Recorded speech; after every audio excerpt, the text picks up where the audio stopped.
Hello guys, welcome back to the my new video. आज मैं आप लोगों को बताने जा रही हूँ अपना ग्रामर का एक टॉपिक छोटा सा है, वाक्य क्या है। तो वाक्य वाला टॉपिक आज अपन क्लियर करेंगे। उससे पहले अपने काफ़ी ग्रामर के टॉपिक्स जो है वो अपन ने क्लियर कर चुके हैं। तो आज अपन वाक्य पढ़ेंगे। तो वाक्य क्या है, वाक्य किसे कहते हैं, वाक्य के कितने प्रकार होते हैं और उन प्रकारों में भी उनके और उपभेद जो होते हैं वो सारे अपन को आज पढ़ने हैं। तो वाक्य किसे कहते हैं, किसे कहते हैं वाक्य, यानी सार्थक शब्दों का ऐसा समूह है जो व्यवस्थित हो, यानी सार्थक शब्दों का ऐसा समूह है जो व्यवस्थित हो और कोई ना कोई उसका अर्थ निकलता हो। कैसा होना चाहिए सार्थक शब्दों का व्यवस्थित समूह है, कैसे व्यवस्थित समूह है, यानी बिल्कुल सीक्वेंस में होनी चाहिए वो। तो ऐसा समूह है जिसका कोई ना कोई अर्थ निकलता हो। सार्थक या व्यवस्थित समूह का शब्दों का वह समूह जिसका कोई ना कोई अर्थ निकलता हो वही वाक्य कहलाता है। तो ये अपनी वाक्य की डेफिनेशन होगी। उसके बाद में आते हैं कि वाक्य के यानी कि वाक्य के जो प्रकार है वो गुण है जो कितने माने गए हैं वाक्य के गुण। तो वाक्य के गुण जो है वो 6 माने गए हैं, जिसमें पहला है सार्थकता होनी चाहिए, वाक्य में योग्यता होनी चाहिए, आकांक्षा होनी चाहिए, वाक्य के यानी वाक्यों में निकटता होनी चाहिए और उनका पदक्रम सही होना चाहिए और उनका अन्वय हो जो हो वो भी उनमें सही होना चाहिए। तो ये 6 जो पॉइंट्स हैं ये वाक्य के गुण कहलाते हैं। इन गुणों के बिना वाक्य अधूरा माना जाता है। तो ये 6 जो गुण हैं वो अवश्य होने चाहिए। वाक्य में क्या होना चाहिए, सार्थकता का मतलब बिल्कुल उनका सार्थत्व जो स्पष्ट क्लियर हो, हमारे सही से समझ में आए। योग्यता यानी जो शब्दों की योग्यता है वो सही होनी चाहिए। और उसके बाद में है आकांक्षा, यानी उनसे जो हमारी जो भी कोई आकांक्षा है, कोई भी अपन कुछ भी लिखने से पहले अपने जो वाक्य डालते हैं, जो शब्द डालते हैं, वो क्या इफेक्ट डालते हैं, वो हमारी आकांक्षा होती है कि उसका रिटर्न जवाब हमें सही मिलना चाहिए।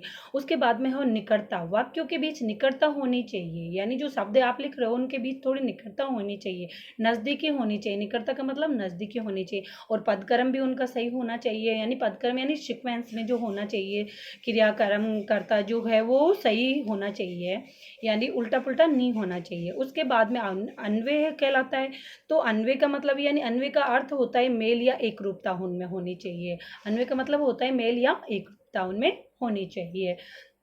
तो ये अपना इसके बाद में है कि वाक्य के अपन जिनको मैंने गुण कहा वो तत्व भी कहलाते हैं। क्या कहलाते हैं, वाक्य के तत्व कहलाते हैं। तो वाक्य के जो 6 तत्व है वो हमें आने चाहिए। यानी जो मैंने कहा सार्थकता, यानी वाक्यों में प्रयुक्त शब्दों में सार्थकता होनी चाहिए।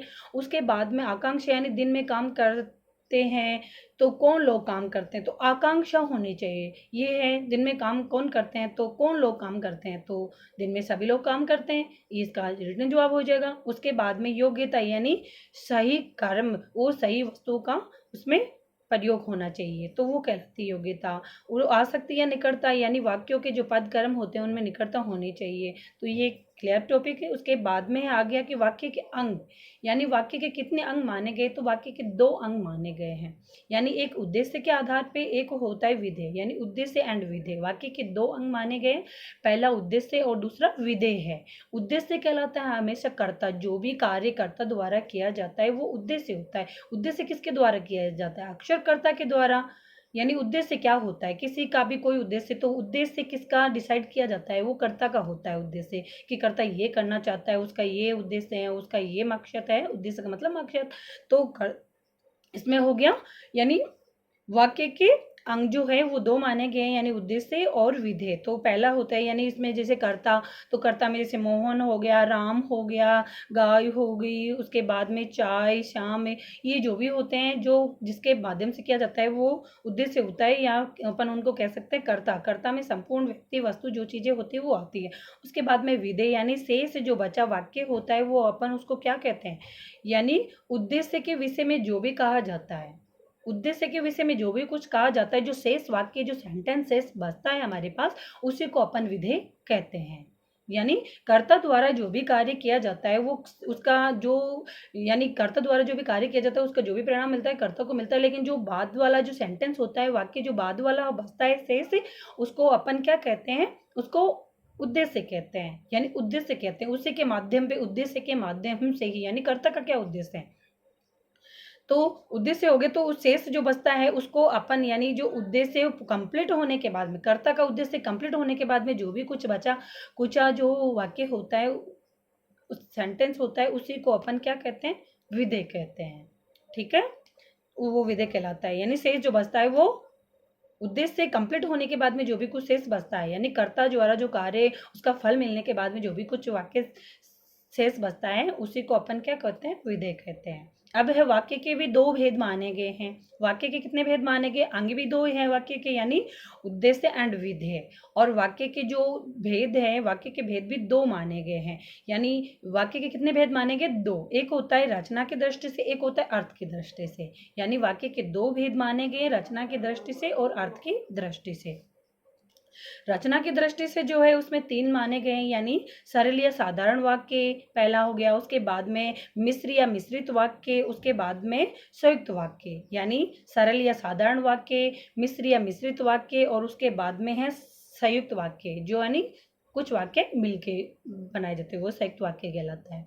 उसके बाद में तो अब उसके बाद में अपना आता है अर्थ की दृष्टि से। अर्थ की दृष्टि से जो वाक्य के भेद माने गए हैं वो 8 माने गए हैं अर्थ की। यानी रचना की दृष्टि से जो थे वाक्य के जो भेद हैं, तो वाक्य के दो भेद माने गए। एक तो था रचना की दृष्टि से, एक होता है अर्थ की दृष्टि से।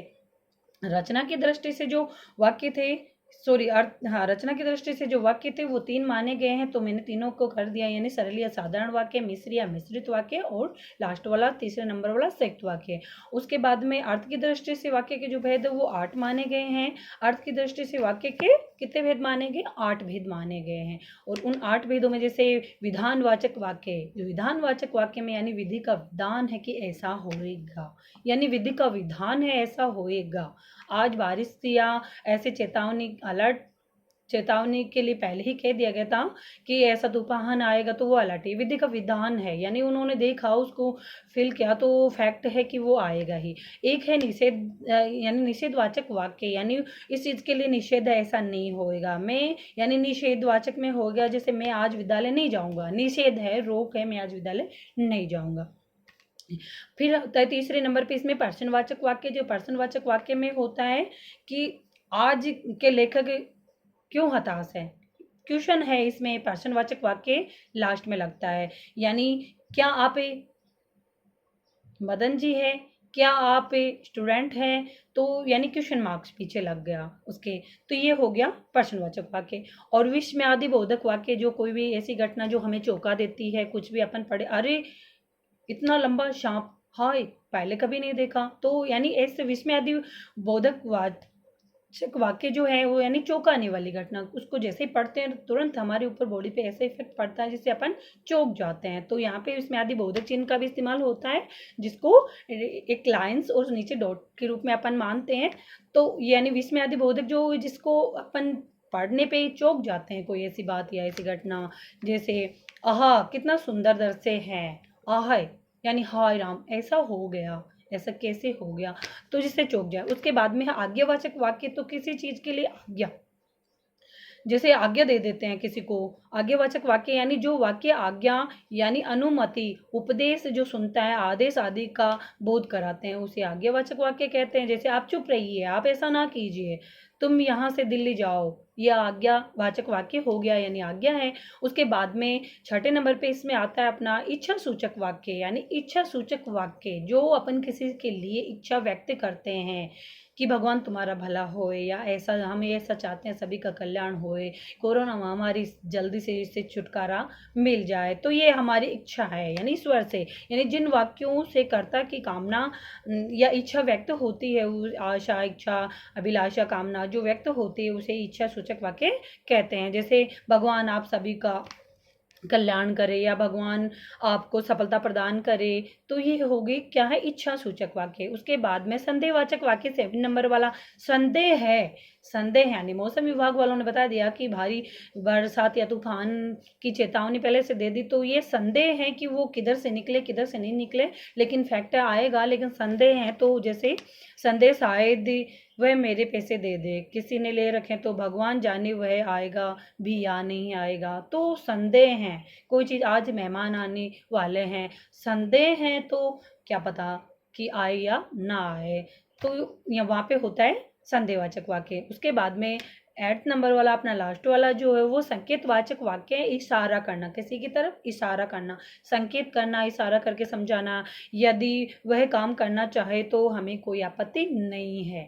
संकेत, इशारा, यदि वो काम करना चाहता है तो हमें कोई आपत्ति नहीं है, यानी यहाँ पे है संकेत, यानी डायरेक्ट उसको समझाने की कोशिश की, कोई भी अगर किसी चीज़ से नाराज है तो अगर वो काम करना चाहता है आज भी तो हमें कोई आपत्ति नहीं है। तो यह है संकेतवाचक वाक्य, इशारा करके। यदि वर्षा होती तो फसल हमारी अच्छी होती, तो ये एक संकेत कि अगर संकेत है कि यदि वर्षा होती तो फसल अच्छी होती, एक संकेत है, इशारा है।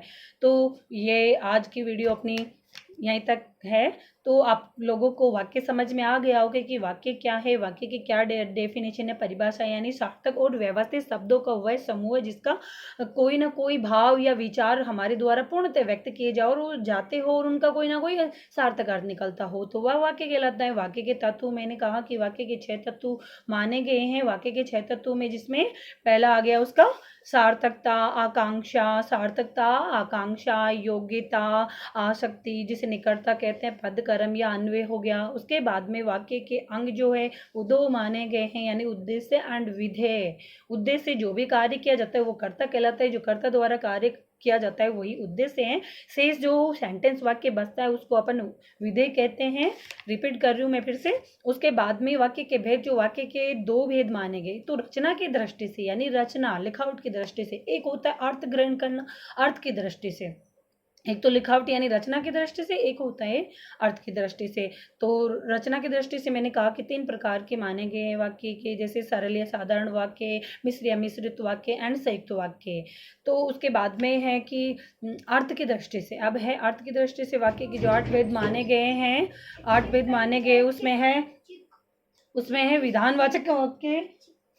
विधानवाचक वाक्य, निषेधवाचक वाक्य, और उसके बाद में प्रश्नवाचक वाक्य, विस्मयादिबोधक वाक्य, आज्ञावाचक वाक्य, इच्छा सूचक वाक्य, संदेहवाचक वाक्य और संकेतवाचक। तो ये 8 भेद हो गए। ओके गाइस, आप लोगों को मेरी वीडियो पसंद आए तो प्लीज़ सब्सक्राइब कीजिए। Okay, bye.